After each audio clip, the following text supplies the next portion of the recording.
So இன்றைக்கி நம்ம craft work என்ன பண்ண போகிறோம்னா வந்து பீட்ஸை வச்சுக்கிட்டு நம்ம ஒரு பிரேஸ்லெட் பண்ண போகிறோம். ஸோ அது மட்டும் இல்லாமல் இதில் சில கற்றலும் நாங்கள் நிகழ்வு. ஓகேங்களா?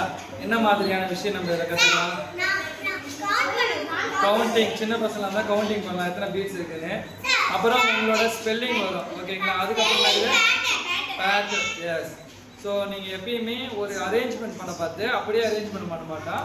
அதுக்கு பதில் என்ன செய்வோம், நம்ம ஒரு பேட்டர்னை வந்து நம்ம பண்ணால் தான் அழகாக இருக்கும். ரைட்டுங்களா? ஸோ இந்த கிராஃப்ட் ஒர்க்கு நம்ம ஸ்டார்ட் பண்ணலாமா? ஸோ இதுக்கு தேவை நம்மளுக்கு வேரியஸ் பீட்ஸ் வந்து நம்ம வாங்கி வச்சுருக்கோம். அந்த பீட்ஸ் நம்ம தர போகிறோம். ப்ளஸ் இதுலேயே நம்மளுக்கு என்ன இருக்குது, உங்களோட லெட்டர்ஸ் வந்து இருக்குது. அந்த லெட்டர்ஸை வச்சு பண்ண போகிறோம். அதுக்கப்புறம் அதை டைப் பண்ணுறதுக்கு நம்மளுக்கு என்ன தேவை? டைப் பண்ணுறதுக்கு என்ன தேவை? த்ரெட்டு தேவை. த்ரெட் ஆல்ரெடி உங்களுக்கு கொடுத்துட்டாச்சு. நவ் லெட் அஸ் ஸ்டார்ட் பண்ணலாமா? எங்க பள்ளி, இது எங்க அரசு பள்ளி. எங்க பள்ளி, இங்க படிக்க வாங்க துள்ளி. என்ன இல்ல எங்க அரசு பள்ளி இல்ல, வந்து பாரு எங்க பள்ளிக்குள்ள.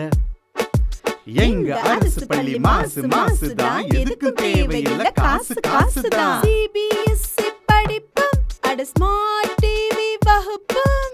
மாணவர் பேருந்தில் பரப்போம், நாங்க மற்ற கலைகளிலும் சிறப்போம். தற்காப்பு கலைகளும் படிப்போம், சிலம்பத்தில் சொல்லி அடிப்போம். 10% இடஒதுக்கீடு நீட் ஸ்டூடெண்ட்ஸ்க்கு தருவது யாரு? நம்ம அரசு பள்ளி, அது நம்ம அரசு பள்ளி. அறிவை வளர்க்கும் டச் பேனல், ஆச்சரியமூட்டும் ICT lab, science corner, maths corner, reading corner தருவது யார்? எங்க சார் கார். எங்க அரசு பள்ளி மாசு தான், எதுக்கும் தேவையில்ல காசு தான். எங்க பள்ளி, இது எங்க அரசு பள்ளி.